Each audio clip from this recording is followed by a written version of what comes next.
Bonjour et bienvenue dans cette nouvelle vidéo. Aujourd'hui, c'est un déballage de carton. Bon, j'ai un petit peu craqué sur Recycle Livre car j'avais une promo, ça faisait un bail que je n'avais pas commandé chez eux et ils m'ont offert moins 25% sur ma commande. Donc clairement, j'en ai profité pour prendre tous les bouquins que j'avais mis en favori sur Vinted, que je n'avais pas encore acheté, tous ceux que j'avais envie, pas quasiment tous ceux que j'avais envie, en tout cas ceux que j'ai réussi à retrouver sur Recycle Livre. Mais avant d'ouvrir ce carton, je voulais vous parler de deux bouquins que j'ai achetés sur Vinted à une même personne. Alors, déjà, je vais commencer par le plus rapide. J'ai racheté un Douglas Kennedy, donc c'est Mirage.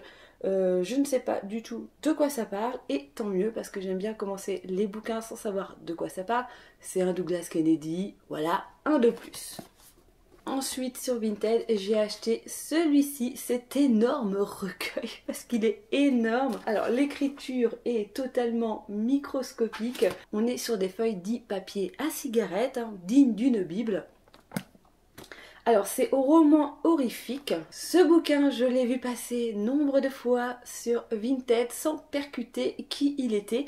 Je te remercie Delphine, je pense que tu vas sûrement passer sur cette vidéo, mais je te remercie de m'avoir signalé que c'était le bouquin que je cherchais et que je n'avais pas compris que c'était ce bouquin que je recherchais et que je voyais partout. En clair, je recherchais donc des romans gothiques, les tout premiers romans gothiques, c'est-à-dire Le Château d'Orthez d'Horace Walpole, désolée pour la prononciation, mais je cherchais aussi l'italien ou le confessionnal des pénitents noirs de Anne Radcliffe.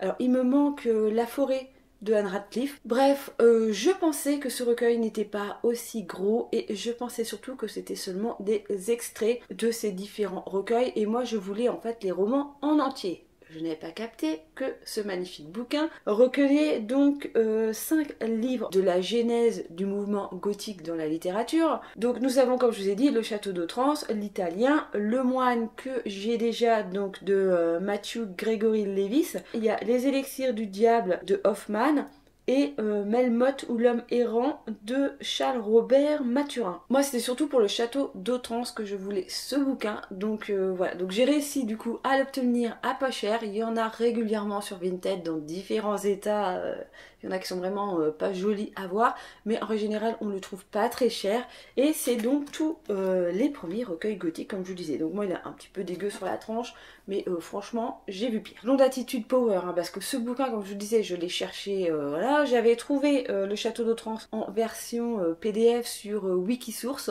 et je me suis dit ah enfin je le lis sur ma tablette ou à l'ordi, ça va pas être confortable, c'est vraiment pas un truc que j'aime, donc j'étais pas partie sur un gros délire, mais bon bah là je suis pas sûre que ce soit forcément un meilleur confort de lecture au vu de la taille de la typographie, mais il est sur une version papier, donc déjà pour moi ça va être vachement mieux. Bref, bon bah voilà, au moins je l'ai. Je sais jamais si c'est Bookish Bullish ou Bullish Bookish. À chaque fois, tu as changé ton nom il y a quelques temps et à chaque fois je sais jamais dans quel sens il faut le dire maintenant.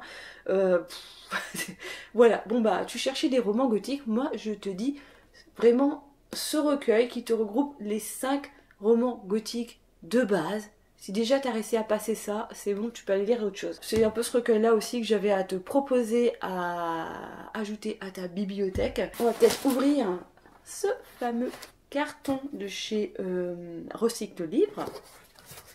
Donc comme vous le savez peut-être ou peut-être pas, je vous ai déjà fait des vidéos sur ce vendeur en ligne de livres de seconde main. Je sais même pas si c'est une association ou si c'est une entreprise, mais ils aident à la réinsertion. Donc les personnes qui font ton petit colis ou ton petit paquet, ce sont des personnes qui sont en réinsertion professionnelle et je trouve ça quand même assez bien de le préciser. Je vais essayer de pas faire trop de bruit. Alors,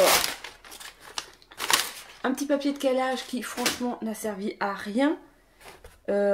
Car les bouquins sont totalement en vrac par rapport à la taille du carton et que j'aurais pu rajouter facilement 5 bouquins en plus pour que tout soit calé. Bref, bon, la taille du carton n'est pas forcément méga bien adaptée, ou en tout cas le calage j'aurais pu en avoir plus, mais bon ça reste des bouquins, c'est pas des choses fragiles.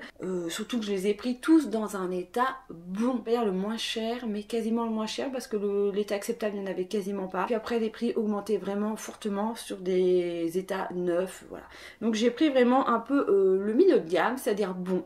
Alors, j'ai déjà ouvert le carton et je peux vous dire que les tabons, ils mettent vraiment tout et n'importe quoi dedans parce que ça peut aller de livres qui sont comme ça, c'est-à-dire en parfait état. Typiquement, je pourrais aller l'acheter à Leclerc ou dans n'importe quelle librairie, je le trouverai dans cet état-là. Pour moi, c'est un état très très bon, voire neuf. Et ils ont mis ça dans bon. Donc là, je suis hyper ravie. Parce que du coup, bah, il est carrément, je l'ai payé moins cher que ce qu'il aurait dû être payé, sachant que j'avais moins 25% sur ma commande en plus. Bref, tout ça pour dire que j'ai pris un Chatham. Alors Chatham, c'est à double tranchant chez moi parce qu'il y a des romans que j'ai très bien aimés et il y en a d'autres où j'ai un peu moins aimé. L'abysse du je sais plus trop quoi là, et que j'ai Requiem de... Oh bref, c'est en deux parties, c'est un diptyque et je n'ai toujours pas lu la deuxième partie parce que la première n'avait pas passionné plus que ça. Je crois que c'est un Chatham si je dis pas de conneries. La trilogie du mal, magnifique. Donc j'ai vu qu'il y avait des très bons retours sur Le Coma des Mortels. J'espère que c'est un one shot et que je me suis pas encore plantée. J'espère. Pareil, hein, je ne regarde pas.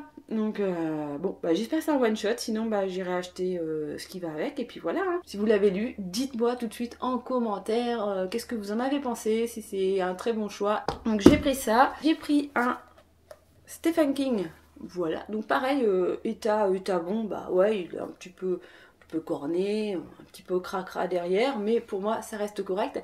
Alors la petite fille qui aimait Tom Gordon, je l'ai déjà lu, je ne l'avais pas dans ma bibliothèque vu que je l'avais lu en bibliothèque municipale quand j'étais vachement plus jeune. Ce qui fait que je ne l'avais pas et donc j'avais envie de l'avoir au cas où j'avais envie de le relire parce que j'ai beaucoup aimé ce Stephen King et voilà, j'avais envie de l'avoir et franchement au niveau des pochettes c'est pas évident d'avoir un truc qui est... Bah d'ailleurs c'est pas celle-là que j'ai choisi. Voilà, oui je... Oh là là là là. En fait, le problème de Recycle Livre, c'est qu'on te met des visuels de la couverture du bouquin et des fois bah, tu tombes que ce n'est pas la même. Donc ça, ce modèle-là, c'est la couverture que je ne voulais pas forcément avoir parce que je la trouve pas forcément super belle et encore là, franchement, voilà, vous avez bien vu, elle m'a pas choquée. Je me dis merde, c'est celle que je déteste. Bon, parce que ça doit être la version de je sais plus quelle année, mais bref, c'était une autre couverture que je voulais. C'est un peu le problème avec Recycle Livre, hein, c'est que des fois quand c'est des séries comme ça où bah, il y a eu plusieurs rééditions, bah, c'est qui tout double quand tu achètes la chose. Bon bah voilà, bon bah au moins je l'ai dans ma bibliothèque, on verra plus tard pour peut-être changer d'édition, on verra. Mais c'est pas un drame. En autre bouquin qui n'a strictement rien à voir, qui n'est pas du tout dans du horrifique thriller ou quoi que ce soit, j'ai acheté un manoir en Cornouailles. Donc pareil, état bon. Alors celui-là, il a vécu, mais je pense qu'il a vécu au bord d'une baignoire parce qu'il est tout... on dirait qu'il a pris l'eau, il a bien morflé. Celui-ci, alors ça parle d'un manoir, moi j'adore quand ça parle de manoir. Par contre, je ne sais pas du tout. Le temps semble s'y être arrêté et défile sans encombre jusqu'au drame qui vient bouleverser leur vie à jamais. Plus de 30 ans plus tard, avec son jeune fiancé John, Lorna roule à la recherche du manoir des Lapins Noirs, cette maison où elle a séjourné enfant. Elle rêve d'y célébrer son mariage. Tout dans cette vieille demeure l'appelle et l'attire, mais faut-il vraiment déterrer les sombres mystères de ce manoir en Cornouailles? Lorna est bien loin d'imaginer que les secrets et mensonges de la famille Alton vont rejaillir sur sa propre existence. Ah, lecture obligatoire pour les fans de Kate Morton. Alors Kate Morton, bah désolée, je n'ai jamais lu d'un bouquin et je ne sais même pas qui c'est. Et de Daphné du Murier. Daphné du Murier qui est dans dans mon dernier haul, j'en ai plein. Ok. Mais ça ne m'avance pas. Donc je ne sais pas si ça part dans des choses un petit peu bizarres ou si c'est juste une histoire de famille. On verra bien. En tout cas, ce bouquin me donnait envie depuis de nombreuses années. Donc on va voir ce que ça donne. Ensuite, en autre bouquin qui est peut-être un peu plus dans l'horrifique peut-être, quoique, j'ai donc pris La Route de McCarthy. Donc j'ai quand même l'impression qu'on est... bah, c'est un père et son fils qui sont survivants de l'apocalypse. Et donc ils vont errer et patati patata, il va sûrement leur arriver plein de choses. Alors là j'ai vraiment l'impression à première vue peut-être d'être dans un Walking Dead. On verra bien. Je ne sais pas, mais la peur au ventre, les hordes de sauvages cannibales terrorisent ceux qui restent de l'humanité. Survivront-ils à leur voyage? Voilà, donc ça a l'air un peu stressant, un peu à suspense, un peu, voilà, un voyage, donc... on verra bien.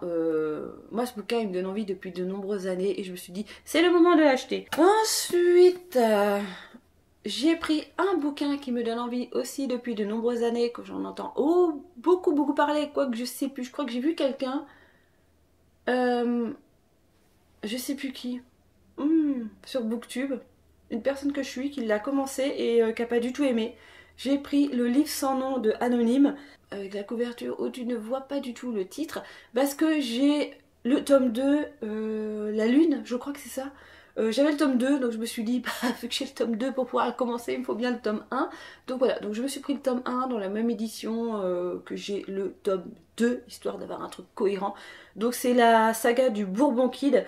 Il y a plusieurs personnes que je suis qui adorent cette saga, qui la trouvent géniale, donc je me suis dit, pourquoi pas, pourquoi pas.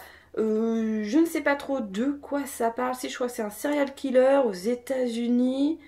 Mais j'ai quand même l'impression qu'on est dans un espèce d'esprit western, peut-être moderne ou pas. Je ne sais pas du tout. Réjouissant jeu de massacre bourré d'humour noir à la Tarantino, ultra imagé et bien rythmé, l'intrigue de ce polar cinéphile à la lisière du fantastique est aussi hilarant qu'addictif. Ouais bah c'est bon, moi j'achète avec ça. Quelques clins d'œil à Seven et à The Ring. Oh bah ça va. Voilà, donc je pense que je devrais fortement apprécier cette saga. On va voir. Bref, j'ai pris le numéro 1. Ensuite j'ai pris un calmeuble. Voilà. Il est quelque chose près. Ah non, il est moins gros que celui-ci, dis donc. Alors, ça, c'est combien de pages dedans? 1100. Il va me falloir 3 mois pour lire ça. Il me tentait aussi énormément. C'est le Chardonneret, et pas le Chardonnay, de Donna Tartin. Donc c'est l'histoire d'un petit garçon qui se promène avec une œuvre d'art, un tableau, c'est donc un oiseau qui est dessus, et il lui arrive plein de trucs tragiques, et j'ai l'impression que c'est une descente aux enfers. Et j'aime bien les descentes aux enfers dans les bouquins, donc on verra ce que ça donne. J'ai l'impression de dire tout le temps la même chose, mais cette couverture est magnifique. C'est vrai que moi la couverture m'influence énormément dans mes achats de bouquins parce que c'est tout un art de faire une couverture, il faut le savoir. Alors ça par contre, savoir quand est-ce que je vais le lire non ça va, l'écriture est bien, les pages sont bien blanches. Parce que je viens de remarquer que je lisais par rapport au fléau que je lis actuellement, que j'aurai fini quand sortira cette vidéo, je remarque que je lis quand même vachement mieux sur des pages qui sont bien blanches que sur des pages qui ont largement jauni. Bon, c'est un petit détail. Voilà, donc je pense que dans les personnes qui me suivent, il y en a qui ont sûrement déjà lu ce bouquin, donc n'hésitez pas à me donner votre avis sur ce livre. Et sinon, de marque tapage, avec le même code promo pour avoir moins 20% dessus, hein, comme d'habitude. Ma caméra s'est arrêtée, donc je ne sais pas du tout où j'en étais. Le dernier bouquin de ce carton, c'est donc ce Stephen King, Carnet Noir. Je l'ai pris en grand format, car si vous vous souvenez dans une... peut-être pas la dernière, peut-être celle d'avant ou celle encore avant, j'avais fait un book haul sur Booksphere, qui est un site qui ressemble beaucoup à Recycle Livre, en tout cas dans le principe, car c'est aussi de la réinsertion sociale. C'est du livre de seconde main. Et donc j'avais trouvé Monsieur Mercedes en grand format, et comme c'est une trilogie, j'ai donc eu envie d'avoir les 3 à la même taille pour que ça fasse mieux dans ma bibliothèque. Donc c'est pour ça que j'ai pris celui-ci en grand format. Il me reste à prendre Fin de ronde, si c'est ça le titre, parce qu'à chaque fois je me plante. Donc ouais, je pense aussi le prendre du coup en grand format, histoire d'avoir la trilogie qui ressorte un petit peu dans ma bibliothèque. Voilà, voilà. Et ben voilà, c'est ce que j'ai acheté. J'en ai eu pour 24 € parce que j'avais moins 25% sur Recycle Livre. Donc pour 7 bouquins, 24 €. Si je les avais achetés sur Vinted, eh bien j'en aurais eu pour beaucoup plus cher, car je n'ai pas trouvé de vendeur qui vendait au moins 2 voire 3 bouquins de cette liste-là ensemble. Je fais des achats sur 7 personnes différentes, et avec les frais de port plus les frais du site, ça me revenait beaucoup plus cher que si je les avais pris sur Recycle Livre. Donc plus les moins 25% sur Recycle Livre, donc automatiquement j'ai gagné. Bref, tout ça pour trouver des excuses sur ces achats qui n'est pas du tout compulsif, hein, non, du tout. Et surtout ces achats totalement inutiles. Alors, pas inutiles dans le fait que je ne veux pas les lire, mais totalement inutiles par rapport à tout ce que j'ai derrière et que je n'ai même plus de place pour les ranger. Mais j'ai une pile à lire de 50 ans. vu la vitesse à laquelle je lis les livres. Tout ça pour dire que si vous avez déjà lu ces bouquins ou si vous avez des recommandations à me faire, n'hésitez pas, les commentaires sont là en dessous. J'aime beaucoup répondre à vos commentaires. Et surtout, je vous fais plein de gros bisous. Je vous remercie d'avoir visionné cette vidéo. Si vous n'êtes pas encore abonné à ma chaîne, eh ben allez-y car on se marre super bien sur ma chaîne. Et surtout, n'oublie pas d'activer la petite cloche pour être au courant quand sort mes vidéos. Alors, je t'avoue qu'en ce moment, on est à peu près une vidéo tous les vendredis, tous les 15 jours, le vendredi à 18 h. N'hésite pas à mettre un petit pouce en l'air histoire de remonter cette vidéo dans l'algorithme YouTube. Et sinon, comme d'habitude, je te fais plein de gros bisous. Bye bye.